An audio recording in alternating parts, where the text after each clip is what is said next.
ಏನಾಗಿದೆ ಜಯಶ್ರೀಗೆ? ಗಾಬರಿ ಆಗುವಂಥದ್ದೇನಿಲ್ಲ, ಎಮೋಷ್ನಲ್ ಆಗಿ ಅಪ್ಸೆಟ್ ಆಗಿದ್ದಾರೆ. ಇಂಜೆಕ್ಷನ್ ಕೊಟ್ಟಿದ್ದೀನಿ, ಎಲ್ಲ ಸರಿ ಹೋಗುತ್ತೆ, ರೆಸ್ಟ್ ತೊಗೊಳ್ಬೇಕಷ್ಟೆ. Thank you sir, thank you very much. It's okay.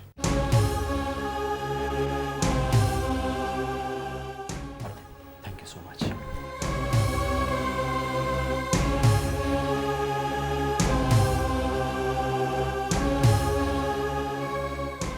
Jayashree, ಹೇಗೆ ಅನಿಸ್ತಾ ಇದೆ ಈಗ? ಯಾಕೆ ಬದುಕಿದ್ದೀನೋ ಅನ್ನಿಸ್ತಿದೆ. ಅಮ್ಮ, ಕರಿಬೇಡ ನೀ ನನ್ನ ಹಾಗೆ. ರಘುರಾಮ್, ನಡೀರಿ ಹೋಗೋಣ. ಎಲ್ಲಿಗೆ? ಹೇಳ್ತೀನಿ ನಡೀರಿ. ಜಯಶ್ರೀ, ಡಾಕ್ಟರ್ ರೆಸ್ಟ್ ತೊಗೊಳಕ್ಕೆ ಹೇಳಿದ್ದಾರೆ ನಿನಗೆ. ರೆಸ್ಟ್ ಮನೆ ಹಾಳಾಯಿತು, ಮನೆ ಹೊತ್ತು ಉರಿತಿದೆ. ರೆಸ್ಟ್ ಅಂತೆ ರೆಸ್ಟು. ನೀವು ನಡೀರಿ.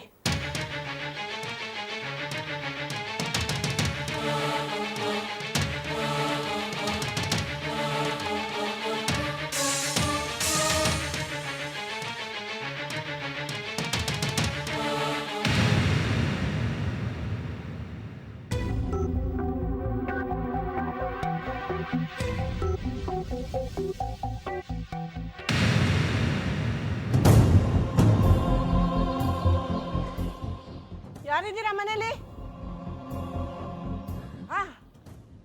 ಇನ್ನೊಬ್ಬರ ಮನೆ ನೆಮ್ಮದಿ ಹಾಳು ಮಾಡಿ ನೀವು ಆರಾಮಾಗಿ ಕೂತೀರಿ.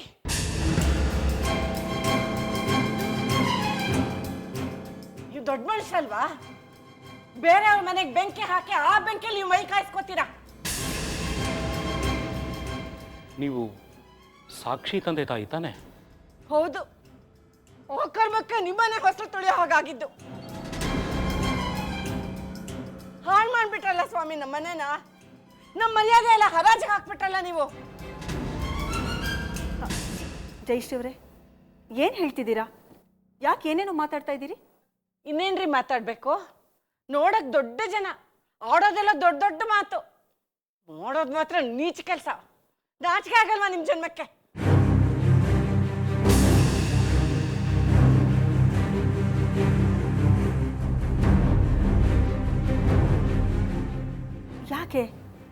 ಯಾಕೆ ಈ ರೀತಿ ಮಾತಾಡ್ತಿದ್ದೀರಿ? ಏನಾಯ್ತು? ಏನು ವಿಷಯ? ಇನ್ನು ಒಳ್ಳೆ ರೀತಿಯಲ್ಲಿ ಮಾತಾಡೋಕೆ ಏನ್ರಿ ಉಳಿದಿದೆ ಇಲ್ಲಿ? ಹೆಣ್ಣೆತ್ತವ್ರ ಸಂಕಟ ನಿಮ್ಗೆ ಏನು ಅರ್ಥ ಆಗುತ್ತಾ?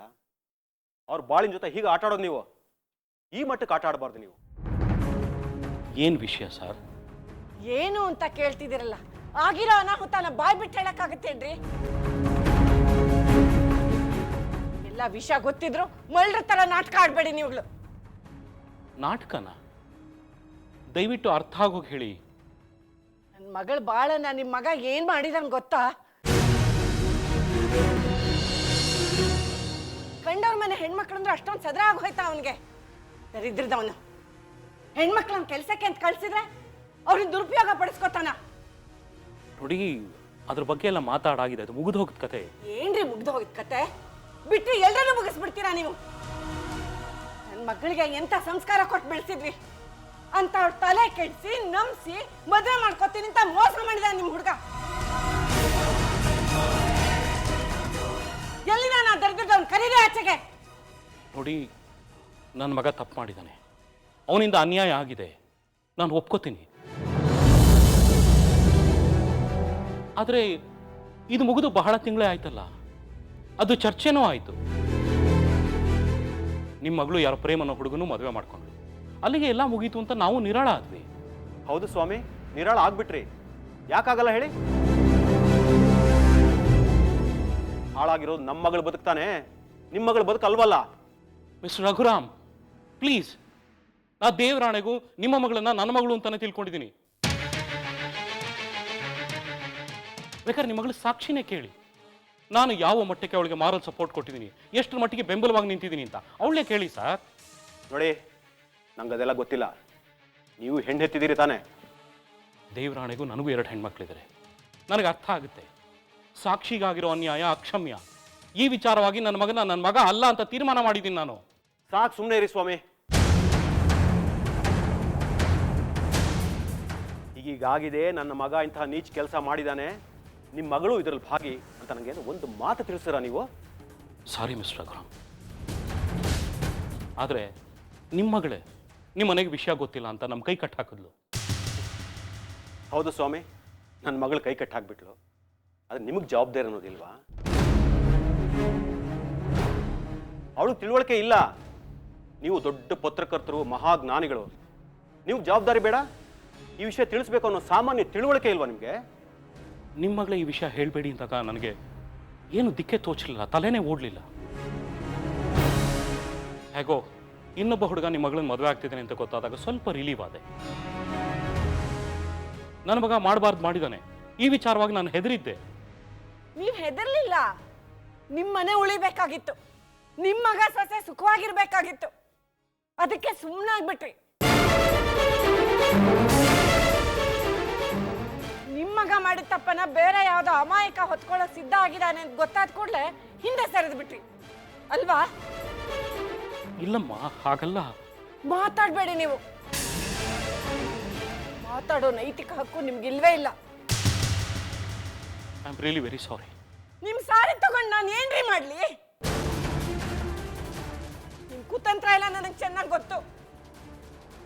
ಎಲ್ಲಿ ನಮ್ಗೆ ಈ ವಿಷಯ ಗೊತ್ತಾದ್ರೆ ನಮ್ಮ ಮಗಳನ್ನ ನಿಮ್ಮ ಮಗನಿಗೆ ತಂದ್ಕೋಬೇಕು ಅಂತ ಒತ್ತಾಯ ಮಾಡ್ತೀವೋ ಅಂತ ಹೆದರಿದಿರಿ ಅಲ್ವಾ ನೀವು? ಎಲ್ಲಿ ನಿಮ್ಮನೆ ಮರ್ಯಾದೆ ಹಾಳಾಗೋಗ್ಬಿಡುತ್ತೋ, ನಿಮ್ಮ ಆಸ್ತಿ ಹರಿದಂಚೋಗುತ್ತೋ ಅಂತ ಭಯ ನಿಮ್ಗೆ.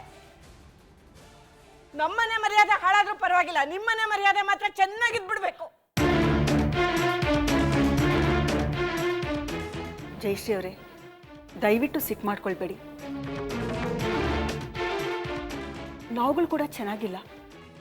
ಈ ಘಟನೆ ಆದಮೇಲೆ ನನ್ನ ಮಗ ಸೊಸೆ ಕೂಡ ಚೆನ್ನಾಗಿಲ್ಲ. ಬೇಕಾದ್ರೆ ನೀವೇ ಕೇಳಿ ನೋಡಿ. ನಿಜ ಹೇಳ್ತಾ ಇದ್ದೀನಿ ನಾನು. ಕಂಡವ್ರ ಬದುಕನ್ನು ಕಿತ್ಕೊಂಡು ತಿಂದವರು ಸುಖವಾಗಿರಕ್ ಸಾಧ್ಯನಾ ಮೇಡಮ್? ನನ್ನ ಮಗಳು ಭಾಳ ಹಾಳು ಮಾಡಿ ನೀವು ನೆಮ್ಮದಿಯಾಗಿದ್ದೀರಲ್ಲ, ನಮ್ಮ ಹೆತ್ತೋಟ ಉರಿಯೋದಿಲ್ವಾ?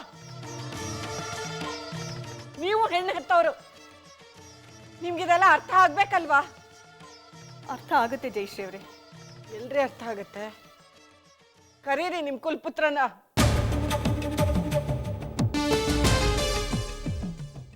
ಏನು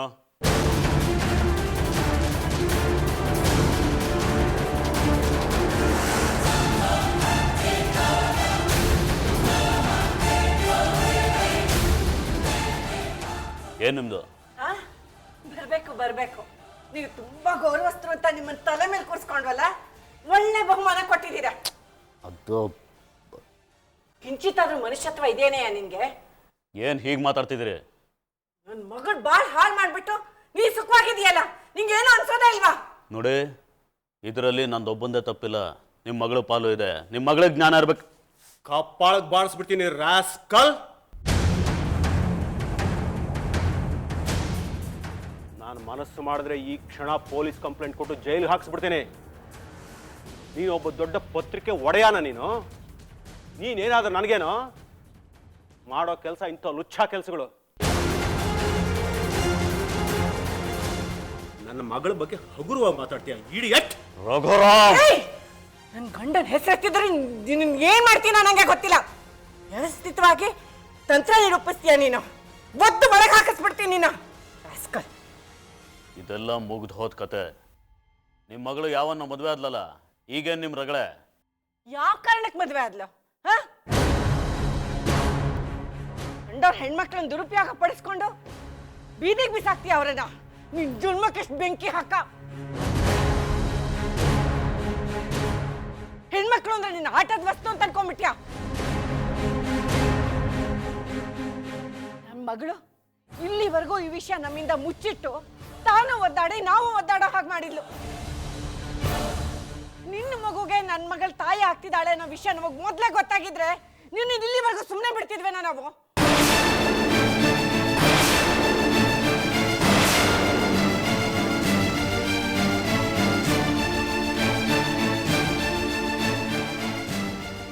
ಏನ್ ಹೇಳ್ತಿದ್ದೀರಿ ನೀವು? ಹೌದು, ನಿಮ್ಮ ಮಗ ನಮ್ಮ ಮಗಳ ಕೊಟ್ಟಿರೋ ವರಪ್ರಸಾದ. ಈ ದುಷ್ಟನ ಲೈಫ್ ಲಾಂಗ್ ಜ್ಞಾಪಿಸ್ಕೋಬೇಕು ಅಂತ ಕೊಟ್ಟಿರೋ ಗಿಫ್ಟು.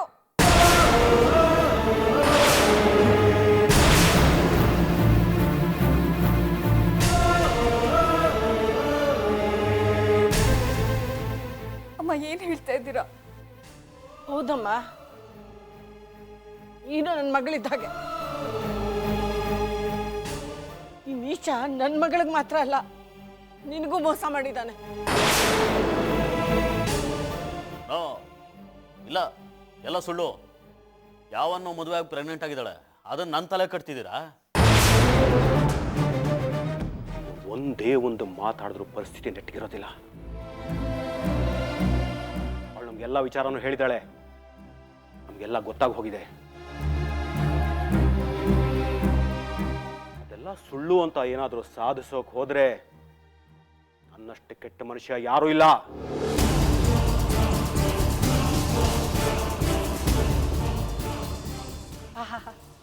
ಎಂಥ ಸಂಸ್ಕಾರ ಕೊಟ್ಟು ಬೆಳೆಸಿದ್ದೀರೋ ಮಗನ್ನ. ನಿಮ್ಮ ಮಾತುಗಾರಿಕೆ, ನಿಮ್ಮ ನೈಗಾರಿಕೆ ಎಲ್ಲ ನೋಡ್ಬಿಟ್ಟು ನೀವು ತುಂಬ ಸಂಭಾವಿತರು, ದೇವ್ರಂತವ್ರು ಅಂತೆಲ್ಲ ನಂಬ್ಕೊಂಡ್ಬಿಟ್ಟಿದ್ವಿ. ಒಳ್ಳೆ ಬಹುಮಾನನೇ ಕೊಟ್ಟಿದ್ದೀರಿ. ನಿಮ್ಮಂತಾರು ಒಂದು 10 ಜನ ಇದ್ಬಿಟ್ರೆ ಈ ಪ್ರಪಂಚದಲ್ಲಿ ಇಡೀ ಪ್ರಪಂಚನೇ ಉದ್ಧಾರ ಆಗ್ಬಿಡುತ್ತೆ.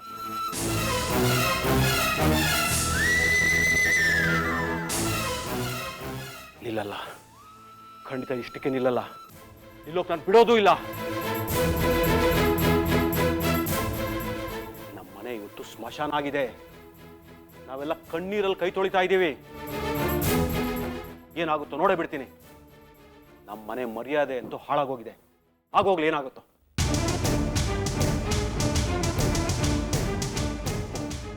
ದೇವ್ರ ಮನೆ ಇಲ್ಲೇ ಇಟ್ಕೊಂಡಿದ್ದೀರಾ? ದೇವರು ಅನ್ನೋನಿದ್ರೆ ನಿಮ್ಗೆ ತಕ್ಕ ಶಾಸ್ತಿ ಮಾಡೇ ಮಾಡ್ತಾನೆ. ನಾವು ಅದನ್ನ ನೋಡೇ ನೋಡ್ತೀವಿ.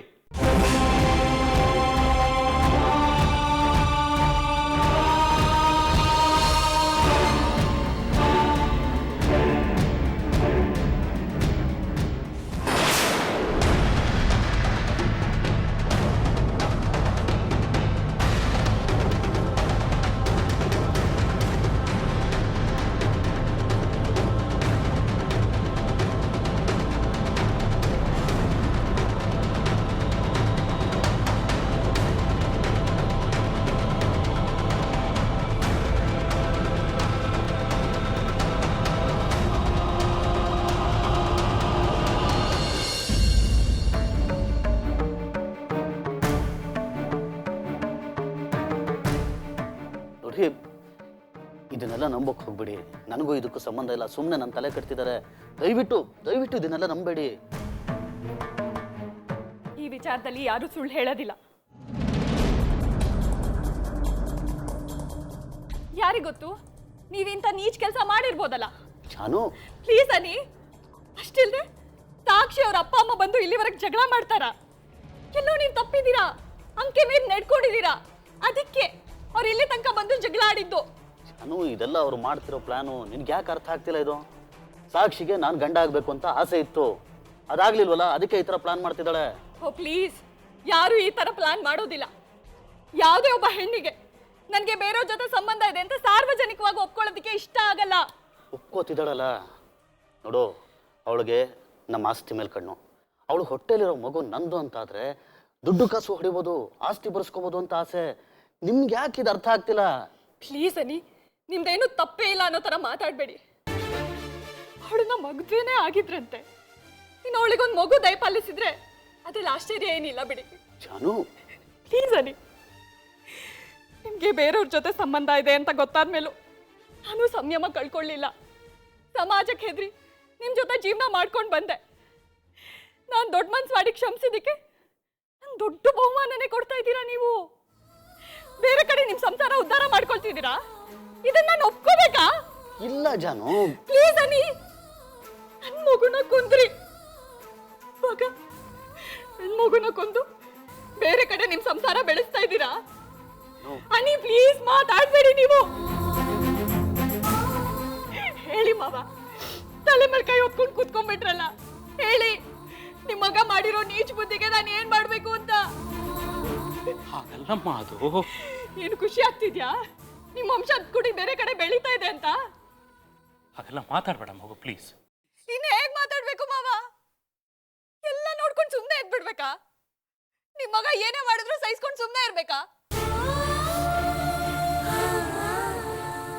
ನಿಮ್ ಮಗ ನಂಗೆ ದ್ರೋಹ ಮಾಡಿದ್ದ, ಅದನ್ನು ನಾನು ಕ್ಷಮಿಸ್ಬಿಟ್ಟೆ. ಆದ್ರೆ ಈಗ ನನ್ನ ಅಂತಃಕರಣಕ್ಕೆ ನೇಣು ಹಾಕಕ್ ಬಂದಿದ್ದಾರೆ. ಏನತ್ತೆ ತುಂಬಾ ಖುಷಿ ಆಗ್ತಿದ್ಯಾ?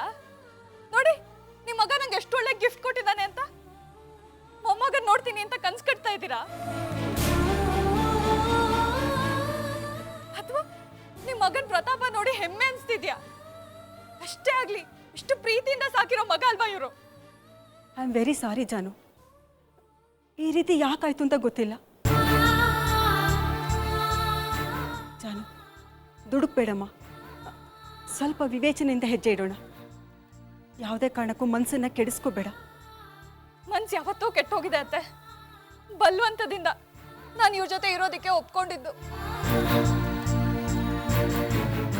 ನೀವೆಲ್ಲ ಬಂದು ಬೇಡ್ಕೊಂಡ್ರಿ ಅಂತ ನಾನು ಇವ್ರಿಗೆ ಲೈಫ್ ಕೊಡೋದಕ್ಕೆ ಒಪ್ಕೊಂಡಿದ್ದು. ಆದ್ರೆ ಈಗ ನನ್ನ ಲೈಫೇ ಸಂಸ್ಕಾರಕ್ಕೆ ಬಂದಿದೆ. ಜಾನು ಪ್ಲೀಸ್ ಅಮ್ಮ, ನೊಂದ್ಕೋಬೇಡ. ಅತ್ತೆ ಪ್ಲೀಸ್, ನನ್ನ ಮನಸ್ಸು ತುಂಬಿ ಬರ್ತಾ ಇದೆ. ನಿಮ್ಮ ಮನೆ ಸೊಸೆ ಆಗಿದ್ದಕ್ಕೆ ನನಗೆ ಲೈಫ್ ಏನು ಅಂತ ತೋರಿಸ್ಬಿಟ್ರಿ. ತುಂಬಾ ಥ್ಯಾಂಕ್ಸ್, ತುಂಬಾ ಥ್ಯಾಂಕ್ಸ್. ಕುಸು, ಜಾನು ಜಾನು ಜಾನು, ಒಂದು ನಿಮಿಷ ನಿಂತ್ಕೊಮ್ಮ.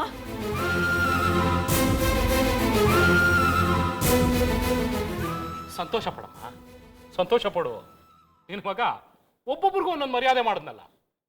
Enjoy enjoy. ಅನಿ, ಏನಾಯ್ತು ನಿನ್ಗೆ? ಮರ್ಯಾದೆ ಹೋಯ್ತಲ್ಲೋ? ಅಮ್ಮ ನೀನು ಸ್ವಲ್ಪ ಸುಮ್ಮನೆ ಇರ್ತೀಯಾ? ನೋಡು ಅನಿ, ಇದೇ ಥರನೇ ಬಾಯಿ ಮುಚ್ಚಿ ಮುಚ್ಚಿ ಇಂಥ ಸನ್ನಿವೇಶ ತಂದ್ಬಿಟ್ಟೆ. ನನ್ನ ಮನ್ಸಿಗೆ ತುಂಬ ಬೇಜಾರಾಗ್ತಿದೆ ಅನಿ. ನೋಡು, ಯಾವ ಹೆಣ್ಣು ಈ ಮಟ್ಟದ ಮೋಸ ಸಹಿಸೋದಿಲ್ಲ ಕಣೋ. ಇಲ್ಲಮ್ಮ, ಅದು ಅನಿ, ನಿನ್ನ ಸಂಸಾರ ಹೋಯ್ತಲ್ಲೋ, ಎಳ್ಳು ನೀರು ಬಿಟ್ಟು ಹಾಗಾಯ್ತು. ಈಗ ಏನು ಮಾಡ್ಕೋತೀಯ? ನಿನ್ನ ಜಾನು ಸಂಬಂಧ ಮುರಿದು ಹೋದಾಗೆ. ಅಲ್ಲ ಕಣೋ, ಮಗ ಮಗ ಅಂತ ಎಷ್ಟು ಪ್ರೀತಿಯಿಂದ ಬೆಳೆಸಿದ್ದಕ್ಕೆ ಎಂಥ ಮರ್ಯಾದೆ ತಂದೆ ನೋಡು. ನೋಡು ಅನಿ, ಇನ್ನು ನೀನು ಈ ಸಂಸಾರನ ನಾನು ಸಹ ಉಳ್ಸಕ್ಕಾಗೋದಿಲ್ಲ. ಏನು ಬೇಕಾದ್ರೂ ಮಾಡ್ಕೊಂಡು ಹಾಳಾಗು.